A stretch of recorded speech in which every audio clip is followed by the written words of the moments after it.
Hopefully you're in the right place where this is the work-based learning and data training. I'm Lauren Dressen. I serve as the secondary CTE data analyst with the Oregon Department of Education, and I will kick it to Gabby. Hi, everybody. I am Gabby Sloss, and I'm with the Oregon Department of Education. I'm work-based learning and education specialist here, and we'll kick it off to Eric.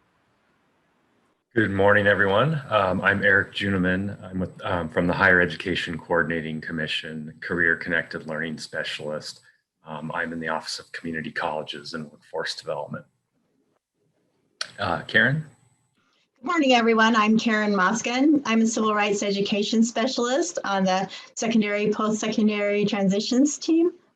And Carly. Good morning, I'm Carly Sitchley, and I support CTE programs of quality or programs of study quality support.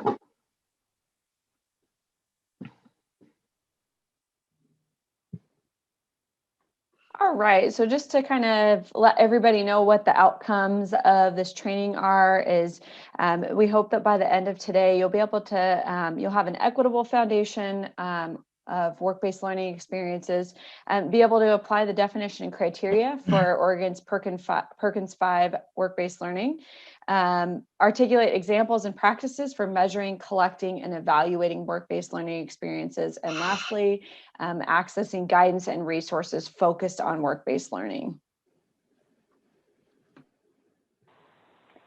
Before we get started, we know that there's a few housekeeping things. We just wanted to let you know that we are recording this session. Our goal for these trainings is that we will have a recording for those that aren't able to make any of our sessions, along with if you have other colleagues that you'd be wanting to take a look at this. So at the end of our training session, which is in mid-May, this recording session along with material supporting documents and materials will be shared on the CTE website and on the Oregon Open Learning Hub. Currently, everyone is muted and will remain so throughout this session. Please enter your questions and comments in the chat. We will be asking throughout the presentation or the session for some discussion, and we do have time at the end as well to answer people's questions. We are hoping to get some more technical guidance from your questions and feedback. So please make sure to answer the feedback form that we'll be sending out after today, along with capturing all your comments and questions throughout today. And last but most important, please take care of you. Many of us are still managing having loved ones next to us working or attending school, fur babies that need attention, and most of all, yourselves. So please feel free to engage to whatever extent your environment allows you to do so. And with that, I'm going to go ahead and start off with Karen, talking about work-based learning and equity. Karen? Thank you, Gabby. So really happy to be able to start off our conversation about work-based learning by centering it in equity, just like we would like to center all of our conversations around education. And by doing so, we're going to begin with our Oregon Department of Education equity stance, which talks about what education equity is and that it's important that we look at it from the point of view of the practices and procedures we have, clear through to our policies, even legislation and resource allocation. But I especially want to point out that it's also referring to education rigor, which is a part of what we're going to be looking at and talking about with work-based learning opportunities, and making sure that those opportunities are available for our historically and currently marginalized youth, students, and families, which includes civil rights protected classes. This last sentence is one that I believe is probably the most important, which is acknowledging that we have systems and institutions in place that create some inequities. And so that means that we need to be able to examine those and dismantle and restructure those. Next slide. Thanks. So like we talked about, we want to be sure that we are avoiding and eliminating discrimination. And so here is the definition of what our Oregon civil rights laws say discrimination is. It's prohibited in all schools that receive state and federal funds, And it includes all education supported programs or activities and not just those that are funded by one particular funding source or another. If you receive any sorts of state or federal funds, then it's going to be a requirement that discrimination is prohibited. And discrimination means any act that unreasonably differentiates treatment, intended or unintended. We have bolded that because quite often people will say to us, you know, we didn't mean it that way. We didn't mean for it to be that way. We were thinking only of our students and they didn't mean it when they said it that way. And the point is, we look at the impact of something when we're determining discrimination and not the intent of the person that the discrimination came from or the organization that the discrimination came from. And especially if we're speaking about organizations, that really lends itself well to the next part of this definition, which says any act that's fair in form but discriminatory in operation. Quite often we will consider different policies or procedures thinking that it's a way to help a particular population or group of students, but in reality what is being put into place would actually be discriminatory in operation. So just a quick example of that is that there once was a school district that had a large group of people that moved in that were from a country other than the United States. And there were several students who came into the same school, and the school wanted to make sure that these students were receiving the additional language supports that they would need. And so they wanted to make sure that teachers and volunteers and teacher aides were aware of those students' needs. And so they had the students wear a badge to identify that so that the school would know that those students needed to receive those language services. So fair in form in that they were really trying to help students out with this. However, discriminatory in operation because the impact of those actions were that the students didn't feel a part of the system. They were singled out. They were not necessarily included. And so discriminatory in operation, even though it wasn't meant to be that way. Next slide. So along with, oh, I'm sorry, Gabby, please go back to the other slide, because we also want to talk about that all of this is based on our 9 protected classes in Oregon, which are age, disability, national origin, race, color, marital status, religion, sex, and sexual orientation. Right now, our definition of sexual orientation also includes gender identity. Our current legislative session has a bill in place that would make gender identity be a separate protected class, but either way, it's also still included in sexual orientation, so it is still considered a protected class in Oregon. Thank you, Gabby. Next slide. For those who have received Perkins funding, then there are also some other considerations that you've agreed to think about and look for, and those are the Perkins special populations. As you read through this list, you will note that many of them are similar or the same as our protected classes, and then there are others that intersect with them. Next slide. So today we're going to not be able to talk about all things equity, and instead we're going to really do a deeper dive and focus on equity this fall with some series of webinars. But for now, what we want to do is talk about some foundational considerations within your programs. So those foundational considerations that we're going to be asking about today are, do all students have access to work-based learning experiences? And how are those opportunities communicated? Are there selection and enrollment process barriers that impact certain groups of students? What times are work-based learning experiences offered? Is it during class time or during other times? And do biases of instructors or counselors have the ability of impacting participation? So we're going to now go through some different scenarios that talk about instances where these considerations come into play. And what we would like to invite you to do is, as we're going through these scenarios, please feel free in the chat to type in what you think that the school could do other than what's being demonstrated or shown in the scenario. So how could they help to change it so it's not discriminatory in operation? Next slide. Okay, the first one is about notification and whether or not all students have access or are even aware. So does the notice of work-based learning experiences go out to all students and families? And if so, is it provided in languages that they can understand? So is it provided in the languages of the communities that you serve? And an example of that would be that one school told us they announced their opportunities for work-based learning during the CTE class that it relates to. But if that's the case, then who might be left out?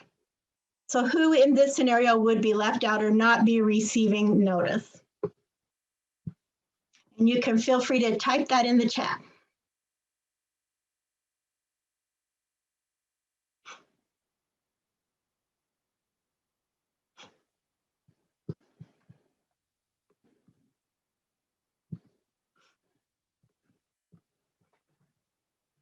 So Kristen is saying anyone not in the CTE program, which Sharon is saying women, because in many programs, disproportionality wise, that might be several of the female students who were not included.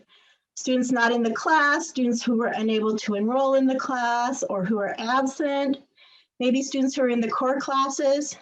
So yes, many different students who are not able to hear about it. Another really important one that Susie put is people of influence in the lives of the students. So their parents aren't aware of it, or their guardians or others who could influence them to say, this is going to be a really great experience. And so they need to know about that in order to be able to provide that influence. So what are some other ways that the school could provide notice that would include all of these groups that we just talked about? Feel free to put that in the chat as well.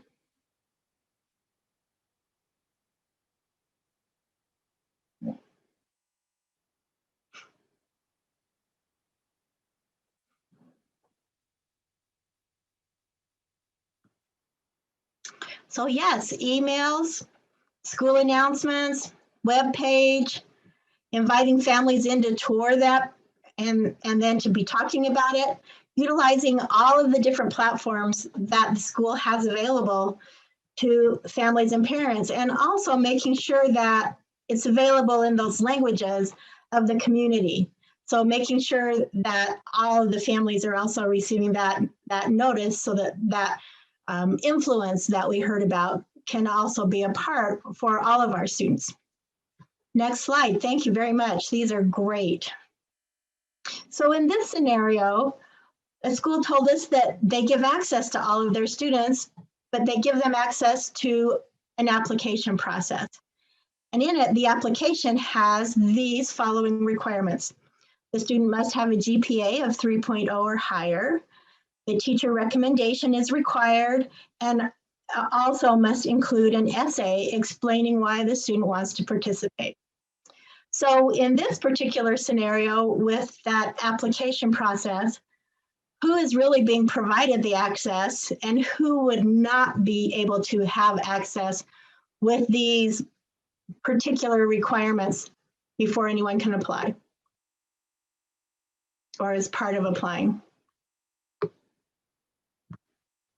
So again, feel free to put that in the chat. And I see they are essentially 3 barriers instead of criteria. And so really only a small group would benefit. And that's absolutely right, Beth. Oftentimes what we see are that barriers or filtering processes sometimes are put into place because of trying to find a certain group of students. So sometimes these application processes actually create a barrier or a filtering system that really narrows down the group. So yes, new students, students who are not at 3.0, limiting opportunities, all kinds of things here. If we think about who would be comfortable writing an essay or not, then we can think about what about our EL students or our students in special education, and would their essay reach the same level as someone else. And then the real question that we want folks to ask when it's considering these equity pieces, not only with who's going to be left out, but how do these requirements that we're putting in the application directly relate to the experience? If having a GPA of 3.0 doesn't relate, which it doesn't, then it shouldn't be there. Teacher recommendation. Teacher recommendation, if a student doesn't know a teacher, then are they are those teacher biases then able to come into play to only select those students that they know or that they like, or who have been in their classes? And then, again, that question of the essay, how would that be important for this work-based learning experience? And that's something that needs to be analyzed. And if it's not something that's specific to that scenario, it shouldn't be there. Thank you these are really great. Karen, there is a question, I don't know if you want to take it right now, from Catherine about having a GPA requirement or a requirement around grade level. Is that permissible, or what are your thoughts on that? So for Catherine, I would say almost every time the answer is it depends. And my first response when I see a GPA requirement is most likely not. So I would want to know why that GPA requirement is necessary for that specific work-based learning experience, or if it's just that the school is trying to filter out to get the students who are succeeding right now in the school system. And then a grade level 11th or above requirement, again, why is that in place? What is the reason for that? Who's being filtered out and why? So again, I would look at that and see why are those there and what would be the reasons for having those. And then Debbie's asking about what about completing a specific course? So that's a really good one that I'm going to ask you to hang on to it for just a minute, because the course could be related to that opportunity, which is right. So let's go to the next slide, because I think that might be talking about that. Yeah, so in this one, the school told us that their counselors and teachers select who they will assign to work with mentors in their program, and that there really are only 5 slots for 5 students. So they usually choose the top 5 students in the program who've been in the program for at least 2 years. So here are some considerations to think about when we're talking about completing courses. Is that are there barriers in place to make it so that we have students who are in pull-out programs who will never be able to take any of those courses? And if that's the case, then we may need to examine some of our scheduling practices or something else. Do they have the opportunity to even be in that CTE program? So those are really good questions to think about. And then do those selection processes allow for, in this case, the biases of the counselors and teachers who are selecting who will be in that program? But it also, I mean, if we're hoping that students have what's related to and what's part of that learning, it could be if the application process is really specific to what their skills are.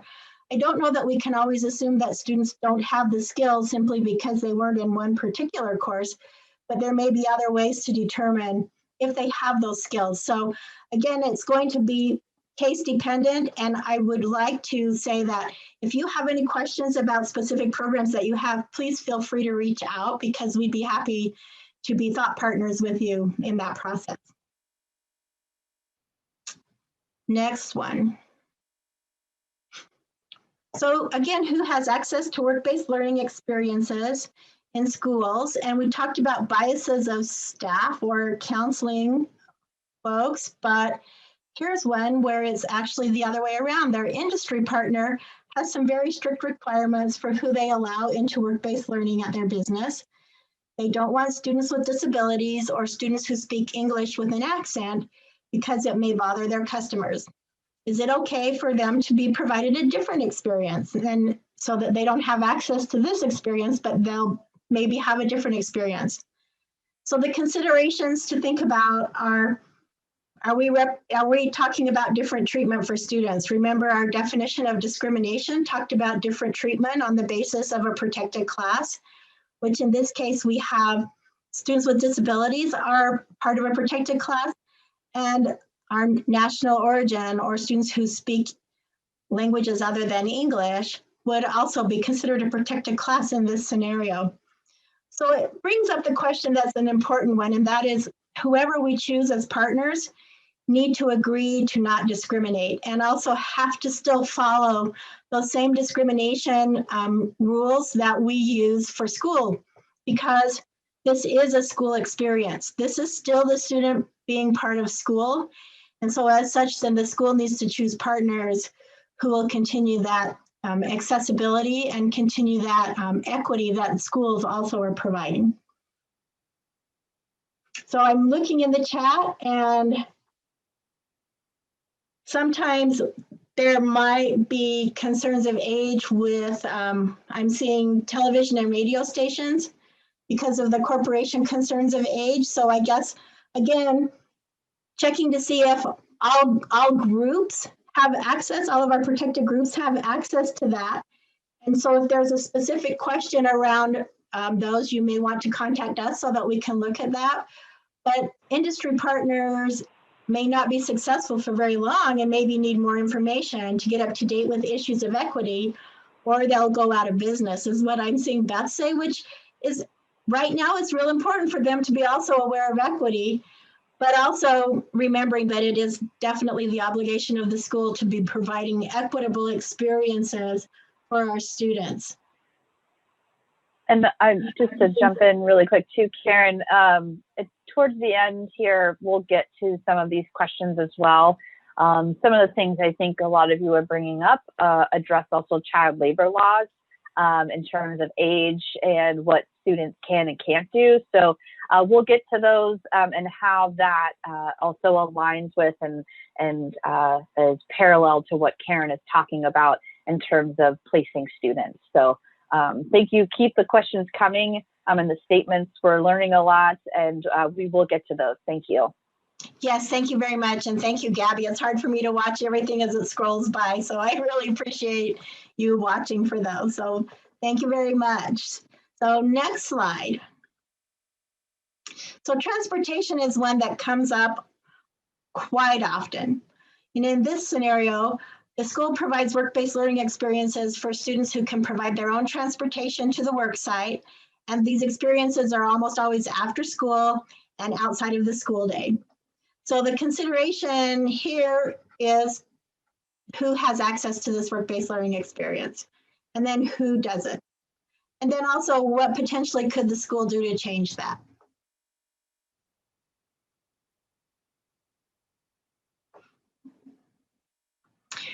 We'll be sending you copies of the slide deck. So those will be coming. So thank you for that.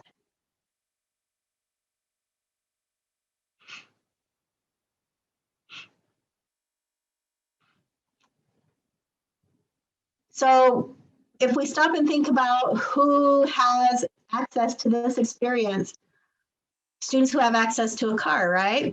So what about students who don't have a driver's license, or whose families don't have a car, or maybe their families require them to be home to watch siblings or something else after school? So also there's another part where maybe they have to be taking care of family responsibilities or their own work duties outside of school time, who would not have access to this experience.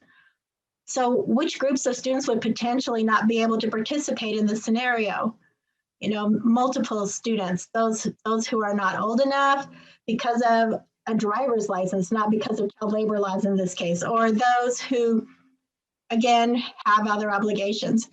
So some of the things that we've seen schools do is to provide bus passes or to provide some sort of transit or public transportation.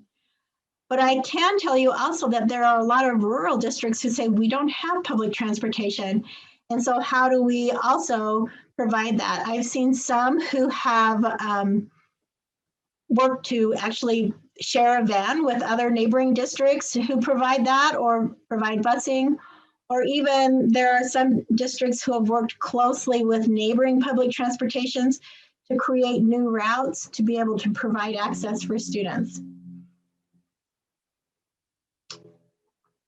Next slide, please. So I would love for us to be talking more and more about these equity scenarios because of the questions that are coming up are fabulous, and we will stay after to respond to any questions, but also for you to know that we really will be doing a much deeper dive into equity in future webinars. But for now, the final recommendations that we're suggesting that you put into place currently are place the learners or the students at the center of your decisions, and consider who will not be able to participate with the current systems or structures that we have in place. And in doing that, be willing to have conversations that challenge the status quo, even those conversations maybe with those business partners that you're working with. Because what we really want to do is to afford all of our students the dignity of access to pathways leading to high wage, high demand opportunities. Want to thank you all for the work that you're doing, and let you know that we're now going to turn the time over to Eric and Gabby, who are going to tell us more about what is work-based learning. All right, thank you, Karen. Next slide here. Let's take a quick look at the definition of work-based learning in Oregon's CTE state plan. So I'm not going to read this out loud, but as you're taking a look at this, what I'll say is that the intention here was to have a broad definition that balances the requirements of Perkins 5 while allowing space for you to be able to leverage all of the great experiences and programs that we know are already happening out there. So the intention is a broad definition. Okay, let's go next slide, please. All right, and so when we're talking about that definition, the next thing to consider is what counts as work-based learning under Perkins 5 and Oregon CTE state plan. So as far as making it count, there are 4 criteria we're looking at: that it's aligned with the CTE program of study, curriculum, and instruction, that it's an experience that's a sustained experience or sustained interaction with industry, business, or community professionals. And sorry, I'm having that problem where the chat is popping up in front of what I'm trying to read. The experience takes place in a real, virtual, or simulated workplace setting, and that there's an earning of credit or outcome verification. And when we're thinking of outcome verification here, really what we're thinking about is that there's evidence that work-based learning occurred. So one example, and there could be many, one example might be an assessment that shows that learning objectives from a learning agreement that was put forth for that work-based learning experience were met. So that's just one example of an outcome verification. Let's go ahead and go to the next slide. I'm going to turn it over to Gabby, who's going to talk a little bit more about what sustained interactions means. Yes, and actually I'm going to do a quick detour to go back to this definition slide just to give a little bit of context for everybody here in the room, in that many people, all of you are bringing up great points, especially around the equity pieces around students not having access to work-based learning experiences if they're in not in a CTE program of study, or maybe your region or your school doesn't offer a CTE program of study, or maybe only offers one. And so there are many barriers there to even accessing career and technical education. However, this definition, and we worked with many partners and communities when developing the CTE state plan, and also getting to a place for a definition that was broad enough to highlight and leverage all of the work-based learning experiences and program models that currently exist in Oregon, so that we're not recreating or duplicating anything, and trying to make that list not so heavy, if you will. And also, we know, and hopefully you get a sense out of this presentation and what we're doing today, is that we are, even though that this portion of the presentation and Lauren's section will talk about data and accountability, and that we're looking at ways to meet Perkins 5 requirements, we do hope that you see alignment with your programs or what experiences that your students have offered and with your partners, that it's not just needing to align to Perkins 5. Many of what you might see here outlines in an alignment, strong alignment with child labor laws and student learner agreements and what is expected out of there. Karen mentioned that that these experiences need to be educational in nature. We're not obviously talking about employment right now, and that being part of the Perkins 5 collection, but we are trying to walk that fine line between what Perkins 5 requires us and also this concept of career-connected learning and what people are doing and students are having experiences in when it comes to work-based learning across the state. So just wanted to add a little bit of context to that. And now going back to Perkins 5 and their definition or criteria that we are adopting here in Oregon for our Perkins data collection pieces are what is sustained? And so sustained, we had a lot of conversations with the field around how do we capture that? Is it with hours? Is it with, like Eric mentioned, assessments or evaluations? Many states do use hours as a way to track that within their system. However, and Lauren will touch on this later, is that creates more equity issues and equity barriers, and we were looking at ways to try to eliminate as many as possible. So when we're talking about sustained, we are talking about prolonged or extended periods of extended interactions with business, industry, and community professionals. So we're not talking about one and done experiences. We're not talking about something that might just have one interaction and call that good for work-based learning.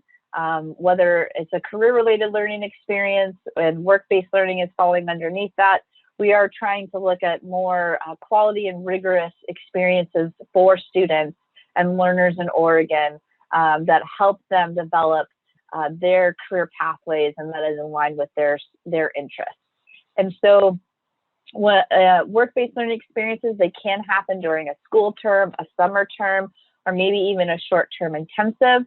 And to that point, again, they're having direct and ongoing interaction with industry, business, community professionals. They are having first-hand engagement and fostering in-depth tasks within a given career field. And then again, it's aligned with curriculum instruction, whether it's in that CTE program of study or in another industry standard, maybe not within a CTE program of study, but for this purpose and this discussion, we're talking about Perkins 5. So it needs to be aligned with the CTE program of studies, instruction and curriculum involving those measurable student learning outcomes that are academic, technical, and professional. So hopefully I muddied the waters even more for you. So again, for Perkins 5 performance indicators and the work-based learning types, here are the types that you and your data submitters will have to enter into our system. There are definitions for each of these, and we will be sharing those with our supporting materials after today. Please note that pre-apprenticeship will be added, but that won't be added until spring of next year. So in the meantime, if you do have pre-apprenticeship programs that are registered with the Oregon State Apprenticeship and Training Council, place those as workplace simulations at this time. Okay, so we just flooded you with some information and now I want to hear from you all. So this is another engagement interaction component of our session today, is a scenario and wanting to have some time to walk through assessing whether this would be something that is entered into the Perkins accountability for data, but also if it would meet those standards or that criteria that we mentioned earlier. So take a few minutes to, we'll have this example, and I believe Eric might put it in the chat for everybody. And we'll move to the next slide to some questions that we hope everybody will engage in and help us answer.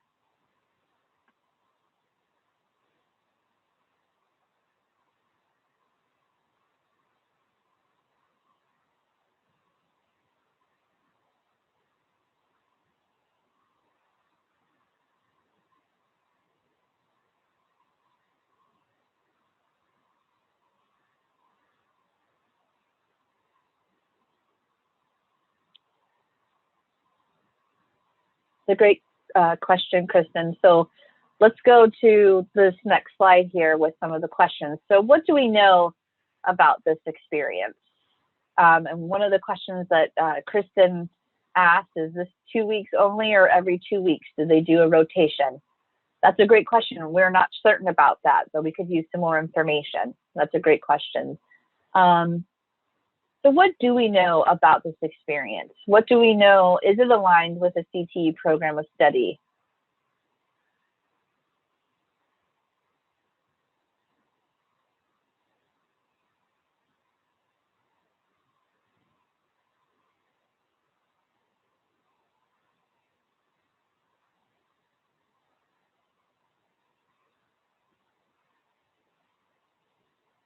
Feel free to answer in the chat.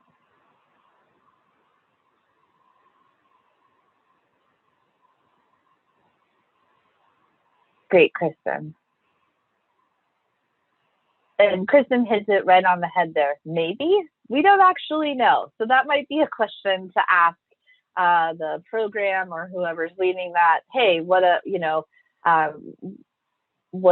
this? And it doesn't have to necessarily be a CTE program study, but that's a great question to ask in terms of how are they offering credit? Are students able to earn credit? And does this experience meet the criteria for sustained work-based learning? And that has a question, the question again, what does sustained work-based learning mean? What is the definition of sustained? And then in this scenario that we have here, we actually don't really know, right? They say it ranges from 30 to 60 minutes along with meeting several different professionals along the way, but we don't know what kind of interaction they're having. Is it just to ask questions? Do they have a lesson that they're trying to work on? Is there a project? What is the outcome again? Sort of like we're talking about one of those criteria. And I see a lot of people putting in some statements about it's a tour, sounds like a job shadow, more like career exploration. And as you can see, as you're going through this and asking yourself these questions, those things start to come up, and you're getting the hang of it already in terms of I'm not sure if this really would meet any of the work-based learning types for Perkins 5. And then does this experience take place in a real, virtual, or simulated workplace? Just a quick call out that we realize that we need to change real. Yes, it's a real experience. It needs to be changed to in person. Our apologies for that. So we'll scrub this out of the video, the recording. But so yes, it does happen at an actual place of business, which brings that might be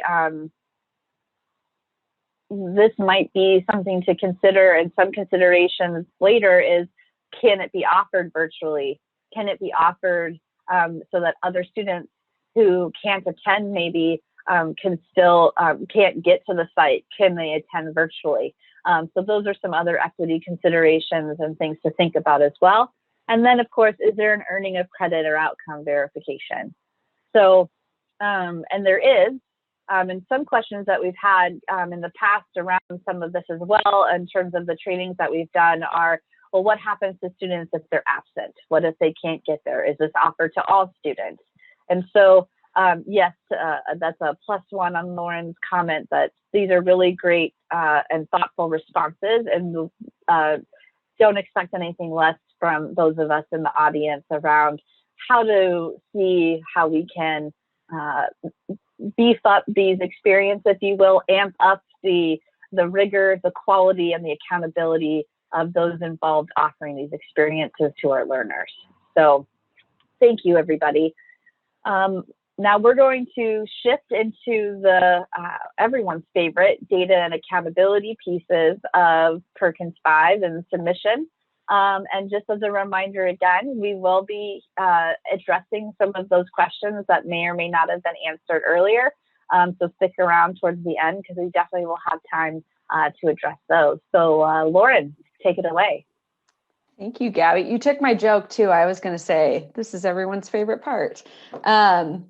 So we're going to talk a little bit about the collection of data, tracking, and the metric that's associated with work-based learning. So just to give everybody a little bit of context, this is obviously part of a change as we transition from Perkins 4 to Perkins 5, that work-based learning became a big focus.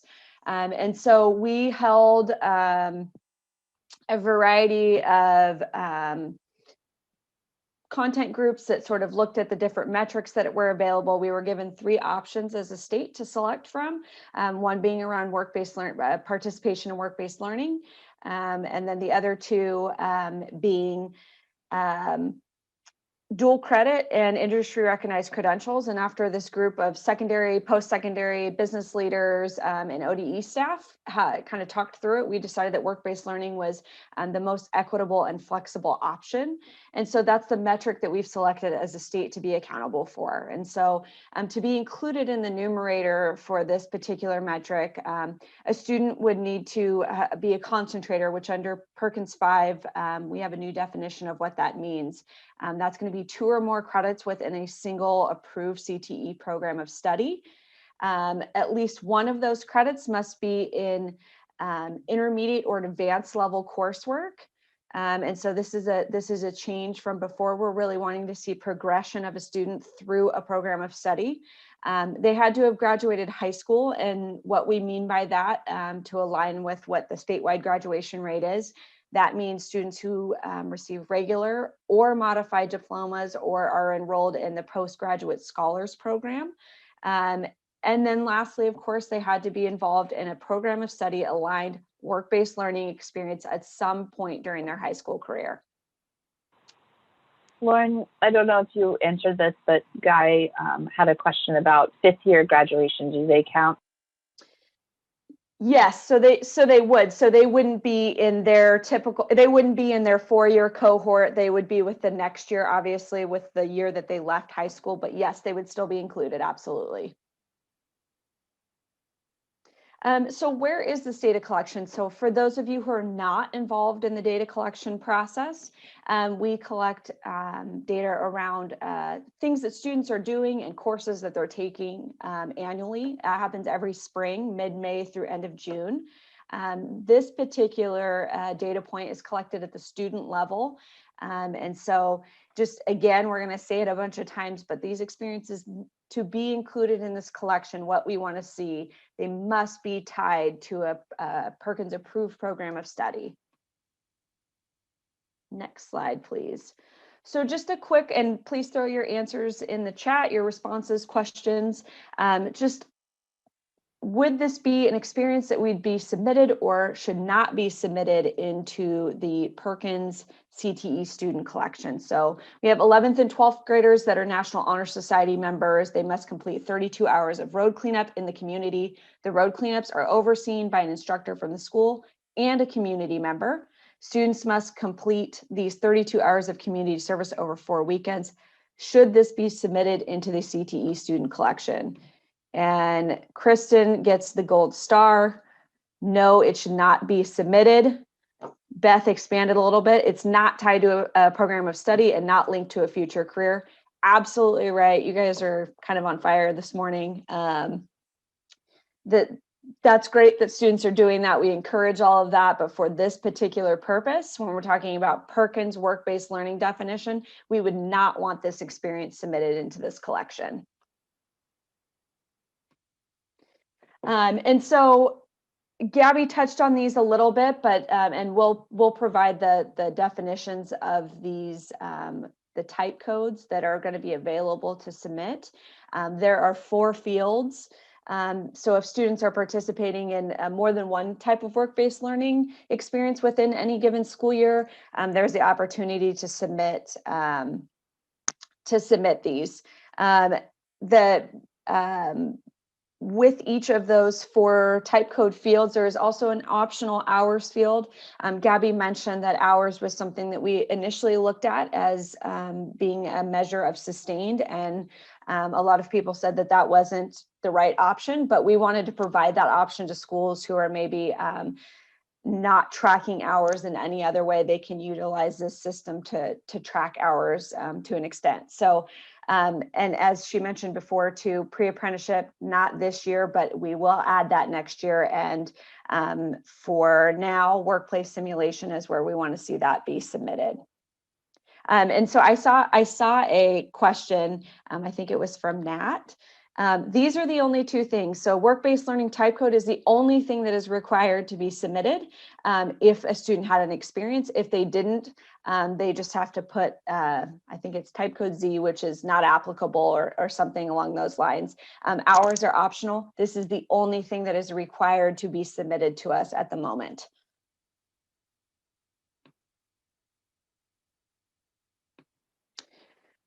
And one of the questions that we've been getting a lot is, because this is new for so many people, or I guess collecting it is new for so many people, is how do we collect it? How should we go about that? How should we track this? And the way that we've done this is that it is a local decision. We wanted to allow districts the opportunity to choose processes and systems that works best for them. We didn't want to be heavy-handed in that.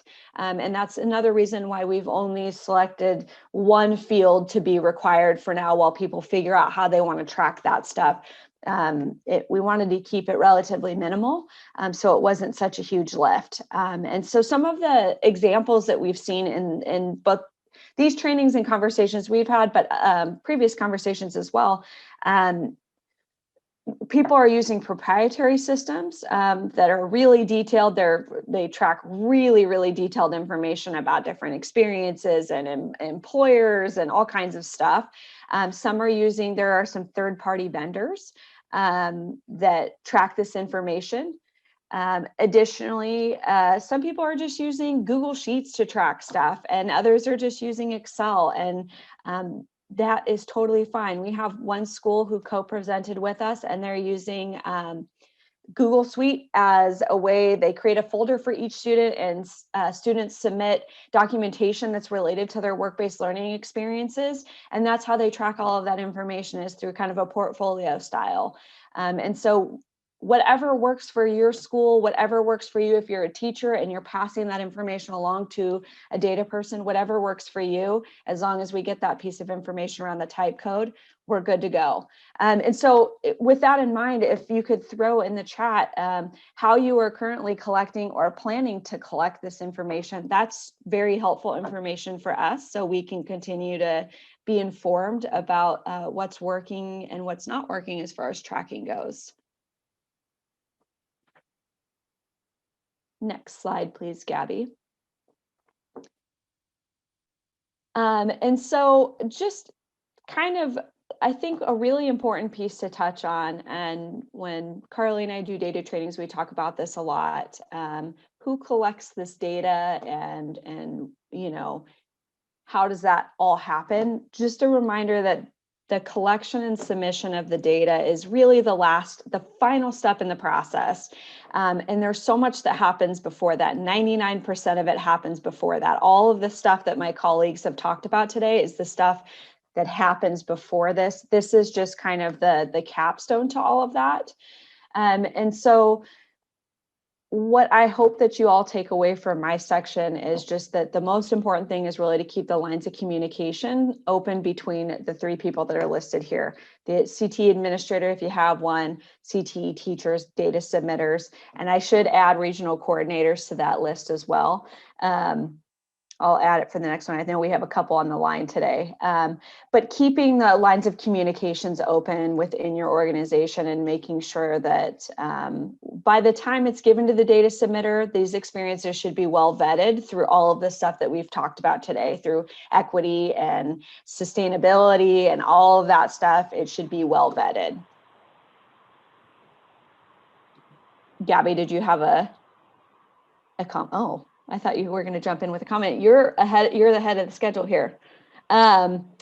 Just another question is just what barriers do you have in submitting your data, or I guess maybe concerns for those of you who have not been involved in that process? What are concerns you have about the data submission process? All right, I'll kick it to you, Gabby. That's okay. We have a few questions here that we'll get to here in a minute. We just want to get this next part done so that we can get to those question and answers. So again, stay tuned. There are some things coming still. And one of the things we want to bring to your attention is that there will be some data trainings for data submitters, those people that Lauren was just talking about, and doing some open lines of communication and establishing some partnerships with, if you haven't already. Those are happening actually next month, I believe. And currently there is it is required with some grace around work-based learning data being submitted this year. In the fall, as is with every year, it will be required Perkins information and data. So just please put that on your radar if it was not on your radar before, and move it up a little bit closer to that priority area. There is a summer ag teacher conference on work-based learning for ag teachers through the Oregon Agriculture Teachers Association. That is happening June 22nd through 25th in Enterprise, and it is in person. We also at the state here at the Oregon Department of Education and working with the Higher Education Coordinating Commission are working on developing statewide programs of study, along with some various other activities in helping build some of these infrastructure pieces like work-based learning.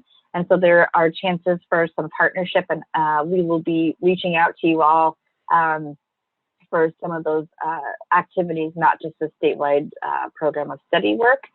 And then in the fall, and we're working on this right now, but there is a Perkins 5 work-based learning handbook being developed, and it will have a rubric to go with it. So a lot of the questions out there around how to track, measure, collect data will be supported around this rubric, in hopes that it provides you clear understanding and guidance around what is being asked and looked for when entering information into any data system, but also evaluating those experiences for students and ensuring that they are meeting those high standards. So, all right, and we have ended our portion of hearing us talk and present the entire time. We know and very much appreciate everybody who is here with us today. There's a lot of knowledge here, and it's not just the 5 of us that are here today, 5 of us that are the talking heads, but there's many of you here in the room today that have a lot of experience with that. So please stick around if you would like to hear answers to questions. If you have questions, would like more time around work-based learning and equity or around data, we are here for that. And this is our direct contact information. If you have further questions or concerns, comments, and feedback, Carly's going to go ahead and put in the chat the feedback form. We hope to get some feedback from you all. And we will send out an email with a copy of these slides, along with supporting materials that we will go with the slide deck as well. And also the feedback form that Carly is sharing with us now. So thank you, Lauren, Eric, Karen, Carly, and thank you for being here. And we'll go ahead and just give a minute to transition into the question and answer portion, and I'll stop sharing my screen now. So we'll get to answering questions. Thanks, everybody. I think we're just going to start at the top in terms of some questions, and I believe it had to be around, it was around a lot of questions, I think, Karen, around age. What about businesses or opportunities that are age restrictive, whether it's around child labor laws or not, and things like that. So let me see if I can't find that question, but did you have some initial thoughts or feedback about that as I'm doing that? Absolutely. If those are the only opportunities that are being provided, then again, thinking about who's able to participate and who's not. And So if they're child labor laws, then it's probably you're not going to want that to be the only opportunity. And there need to be other opportunities that can be available to all of your students. Right. And so, there was a lot of comments about, I think, what about industry or businesses are saying they need to find quality talent or skilled talent. We need to, fill the pipeline and things like that. And couldn't agree more. That would be very helpful if businesses and industry were willing, able, and want to take that first step into having a young person on their work site. Depending on which sector or what industry type, those seem to also dictate who is open and willing to trust that and those that are not. And also safety comes into play as well. But we do know that there are some repeated sentences like, oh, my insurance won't cover them. What about workers' comp? Who's covering them? Who's reliable for them? And those are great conversations to have. Having someone either from Oregon OSHA or Oregon Youth Employment Services, myself, from someone from ODE, or from BOLI again, and the Employer Technical Assistance Office can help facilitate those conversations. Because the fact of the matter is, depending on what kind of work experience it is, work-based learning experience it is, there are ways to get students to have these experiences that keeps people safe and also in compliance with those laws, but also keeps the experience educational in nature and doesn't float into that all elusive employment experience. Happy to take your questions directly and offline from here, because that's probably a whole nother training session that we could do just on that. But do know that I recognize that that's not just a question for education and the education system to figure out. That's also something that we need to have our employers, partners at the table to discuss and help with those messages. So yes, that would be my follow-up to that. So I wanted to I think there was a follow-up question from Angela that says, if we as a school district are unable to provide transportation to all students to have the experience, no students can, is this correct? So I don't think that in any of the slides we said that all students have to be in the experience. What we said is that all students have to have access to the experience. So it might be that the experience is only going to involve 20 students, but yet all students have to have the opportunity to apply for that without barriers in the application, that they can, that it's not that they're going to be excluded because of when it's offered or how it's offered, so that everyone has access to it. But then once those certain students are identified, then part of that would be that transportation. So it isn't that you have to provide transportation for every single student or an experience for every single student, but that there has to be access to those experiences. So I hope that makes sense. If not, we can maybe have a conversation a little bit more about that. Karen, I was going to say on that same kind of in that same vein, there was a question about students with disabilities and safety considerations for certain industries. I feel like that's an important thing to talk a bit about too. That was my next question there, and I know both Karen and I have some thoughts or statements about that. But Karen, please, in terms of thinking of people or students with disabilities and this safety concerns or considerations with certain industries, thoughts or ideas and some practices on placing students. So again, the answer would be that depends, because I need to know what's the specific experience and how is that specifically a safety concern. More often than not, what I run into are that people just make blanket decisions saying, because the student has a disability, we're not going to allow them to participate in this work-based learning experience, which is not the best for the business, for the student, or for anyone else. If you have industry partners or others who are saying we don't want anyone with a disability because it's a safety concern, that's absolutely different treatment and being based on stereotypes. So again, it's going to have to be case by case, very specific. Please reach out if you have any questions about that. And to Karen's point again,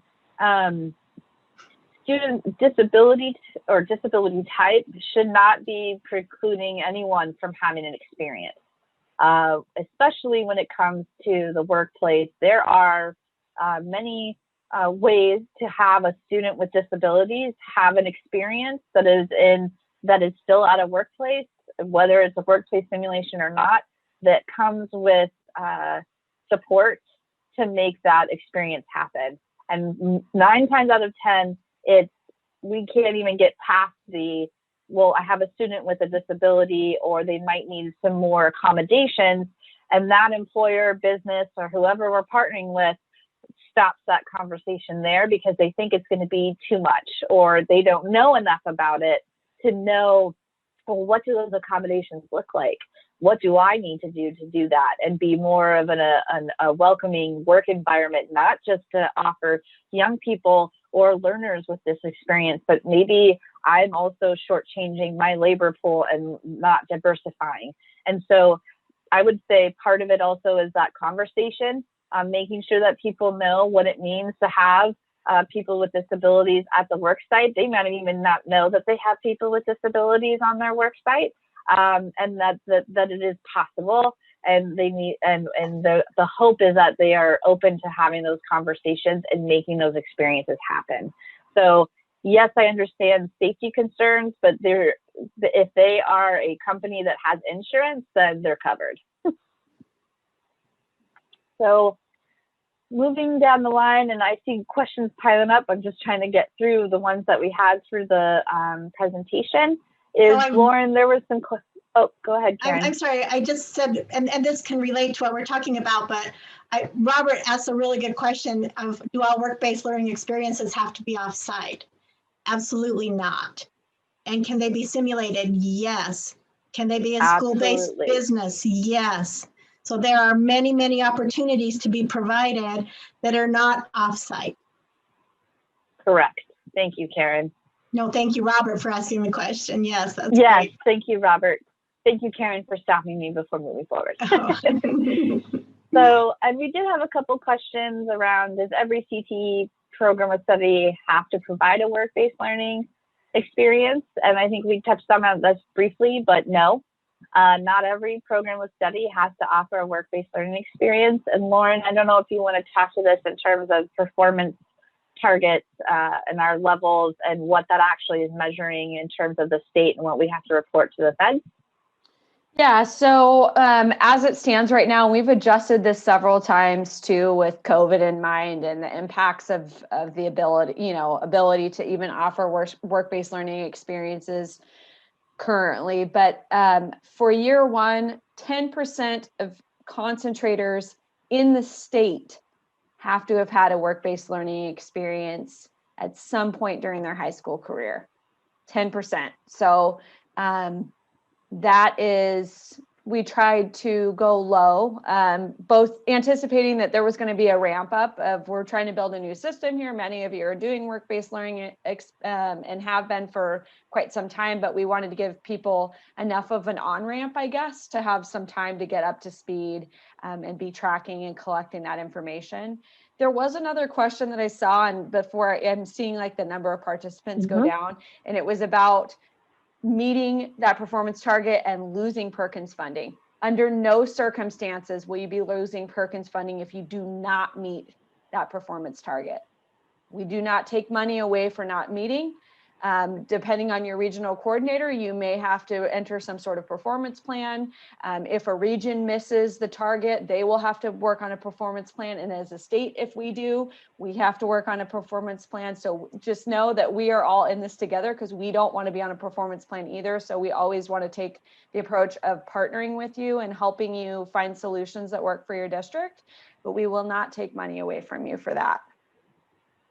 And I think this question also is it again goes back to this example, or what I tried to touch on earlier, is that, again, this is that tightrope that we're balancing on between work-based learning and what is happening across the state, and then also what counts for the Perkins 5 requirements. And so, yes, you may not have multiple CTE programs to study. You might have one, maybe you don't have any at all.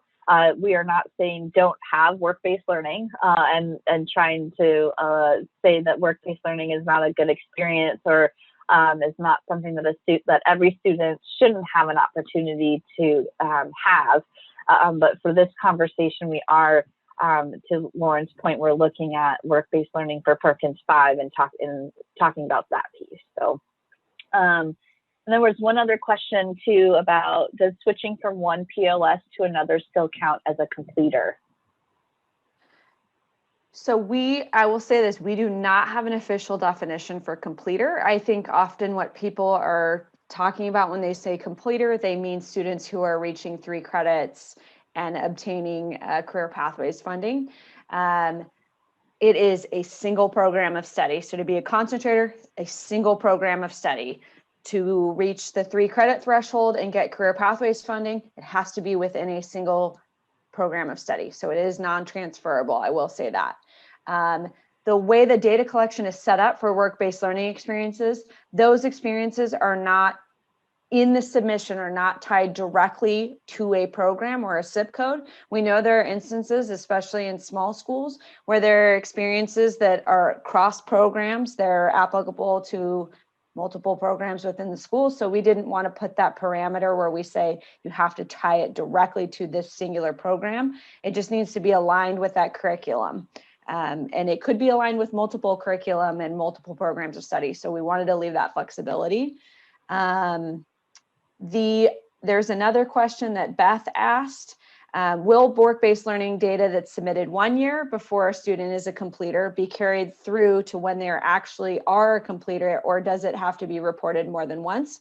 No. So if they have a work-based learning experience before they become a concentrator, that's basically banked for you.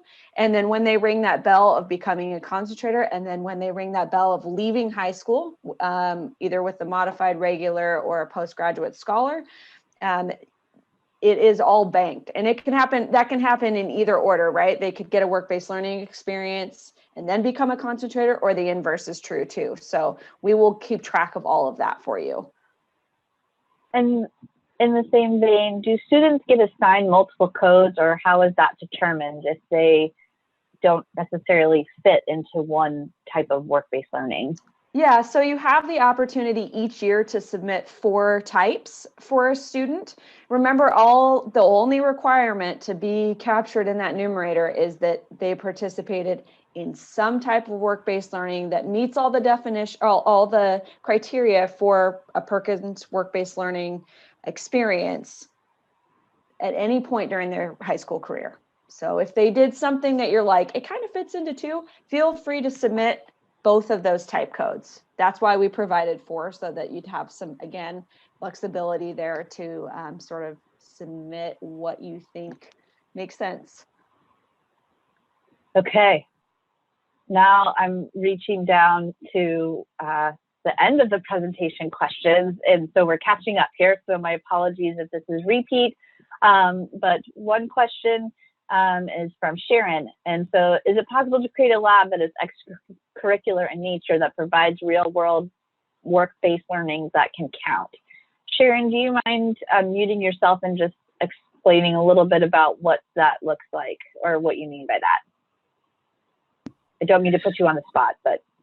It's okay. I'm new to all this, so which I know you guys know, but I'm just thinking if we, and I'm just kind of free associating here, but please. I teach the trades, so you know we have the Paxton Patterson program. It's very basic. Mm-hmm. You learn, you touch a little bit of each thing. I'm thinking doing something a little deeper dive. Maybe we build, maybe creating a lab where you actually build a kitchen setup with a sink and all. And you actually do some real plumbing, which takes maybe a few more hours.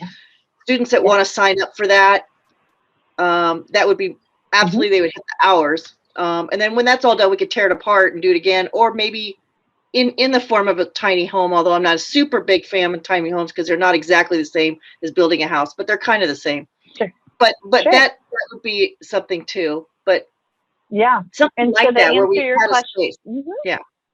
And so to answer your question, and many of you are going to get tired of me being a broken record, but so I would go through those 4 criteria that we just talked about. Is it aligned to a program of study, or is that a curriculum and instruction?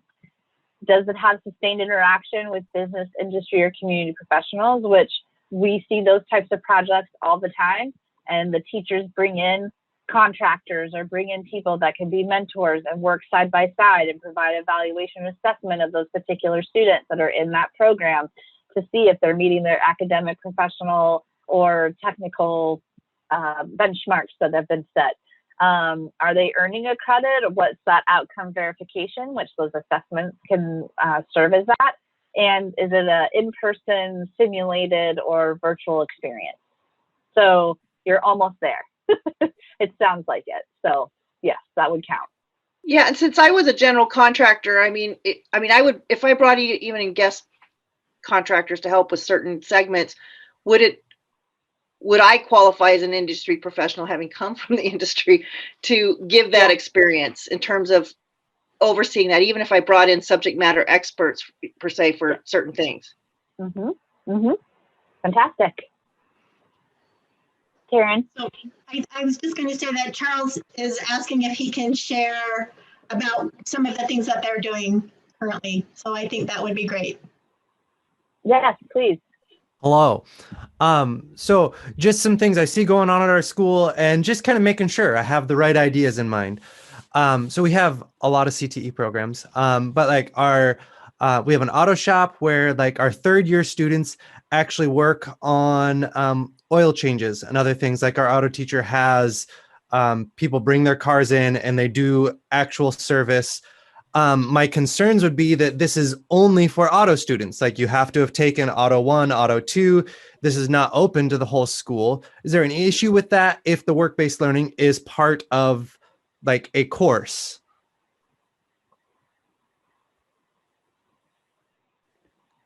I don't think so.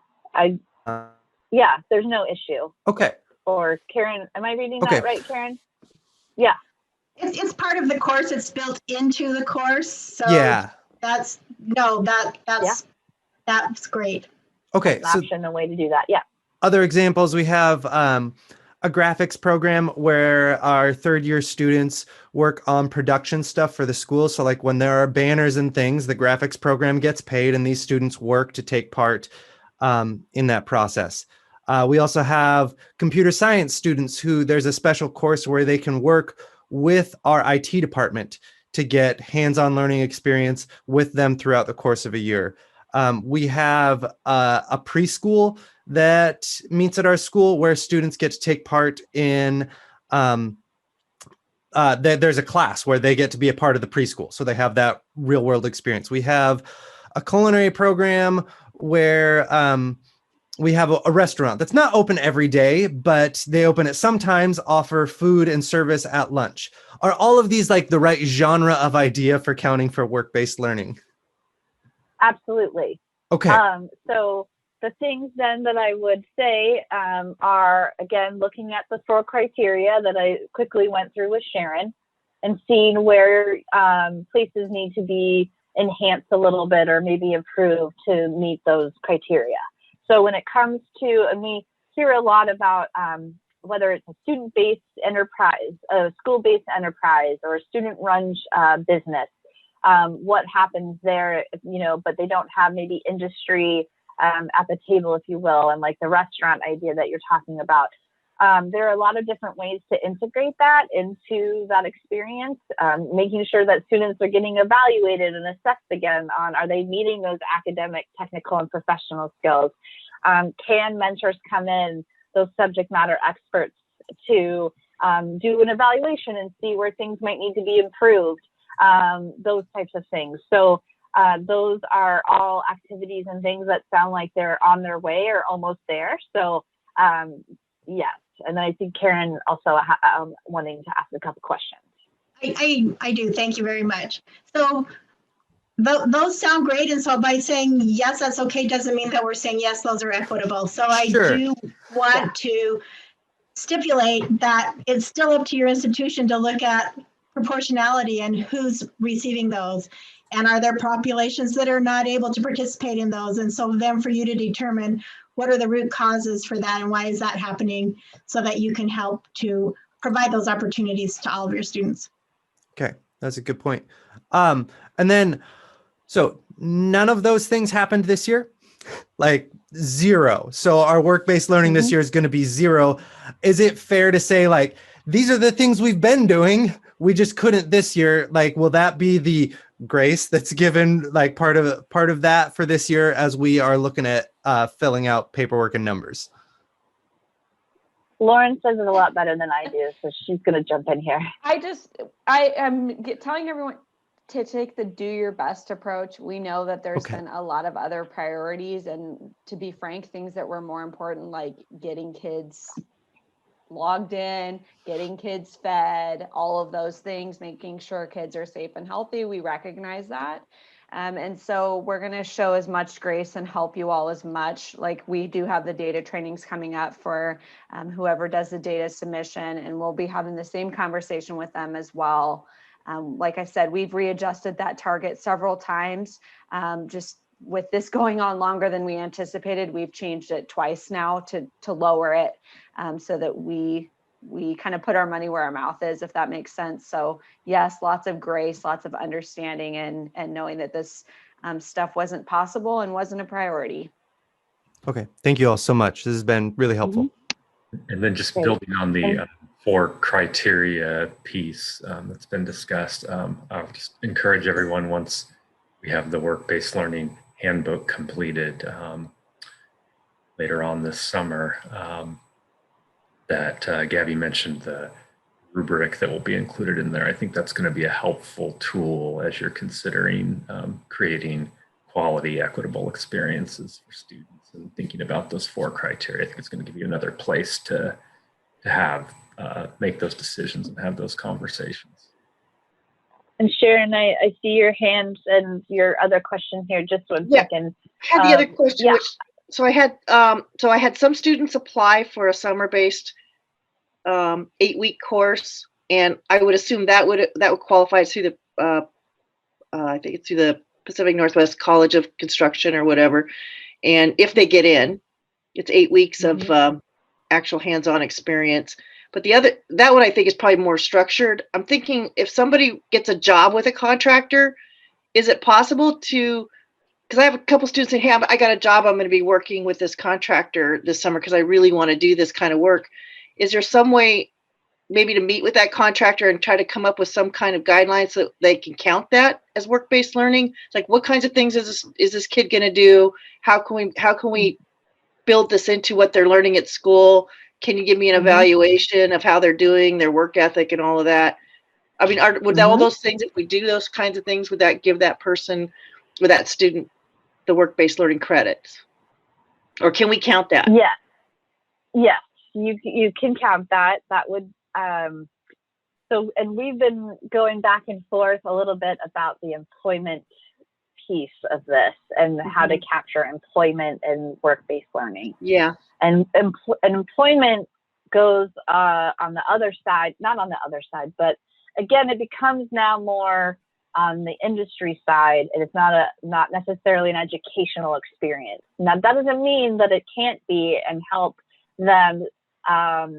It doesn't support what they're learning in the classroom, but in terms of sort of in all the terminology and sort of those gray areas, if you will, employment.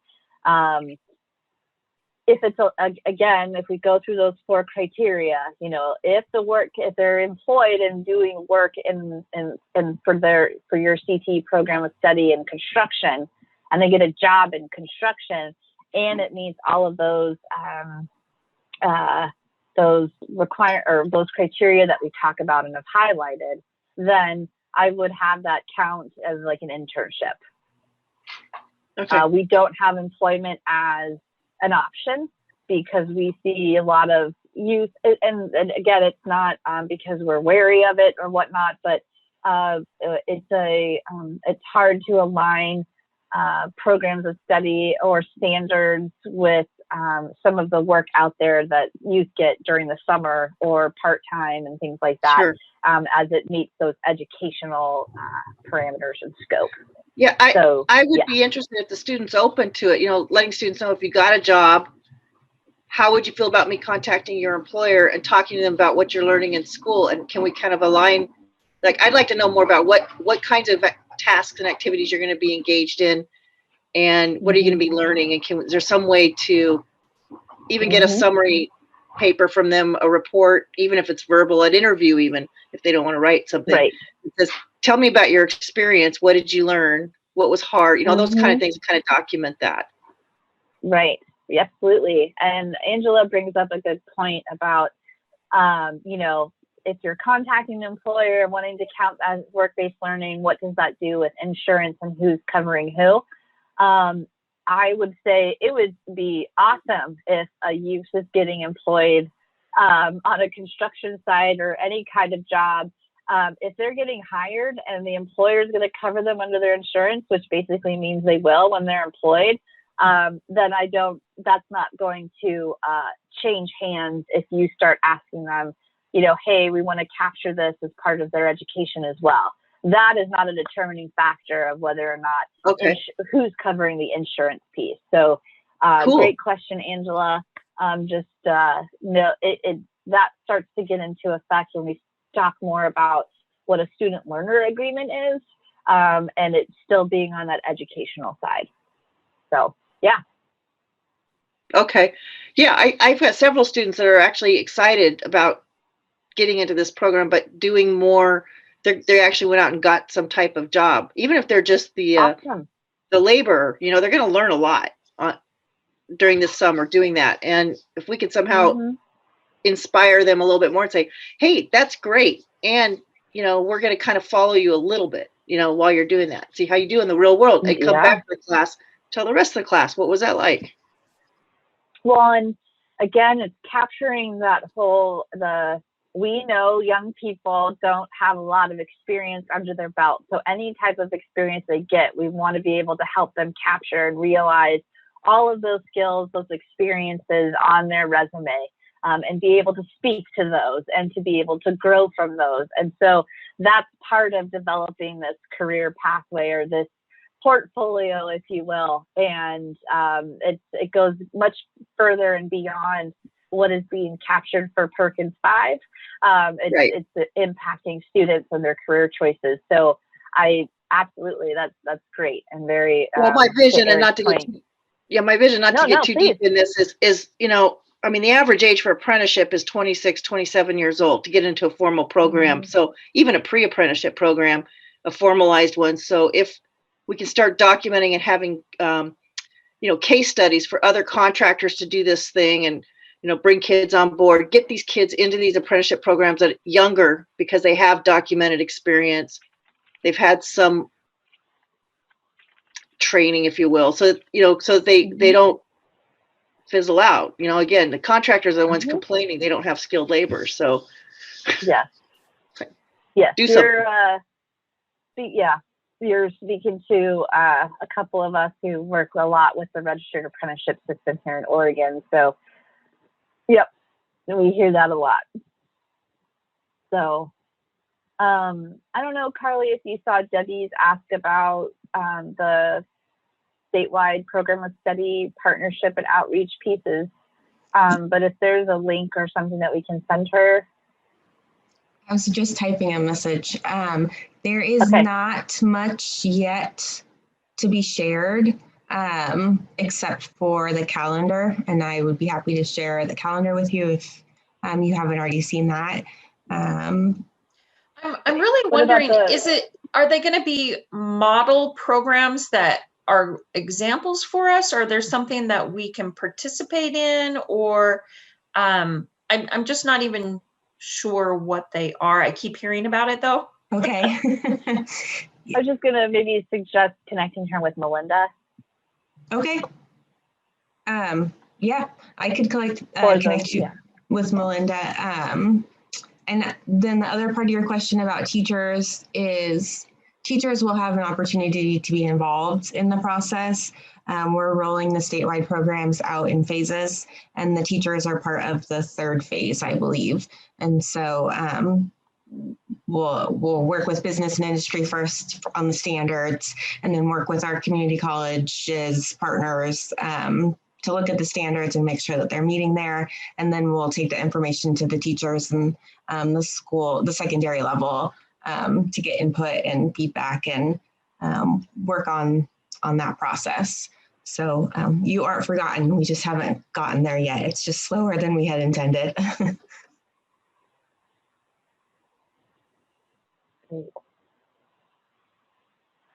Well, we're 2 minutes away. Robert, yes. Oh, yes. Susie, I know, also asked a similar question. So industry certifications or factory certifications, if you will, that is going to be an outcome of a work-based learning experience. So if a student is working towards a certification, it has the part of that, I think, would be the actually having an experience, again, going back to being aligned with CTE program of study or curriculum instruction, sustained interaction with business, industry, or community professionals, takes place in a in-person, virtual, or simulated work experience, and has a earning of certification credits or outcome verification. So there's not a code for earning a certificate. Again, the work-based learning is based on the type code. So those type codes, again, are going to be your clinical internship practicum experience, simulated work-based learning experience, school-based enterprise. You're getting me on not being remembered this piece. Lauren, go ahead and I'll throw out the other ones. Oh, service learning. And one other one. And then a pre-apprenticeship. Lauren. I was going to say too, just because it's not a type code, we are still collecting industry recognized credentials in that same data collection. What's really cool is that these things interact with each other or could interact with each other.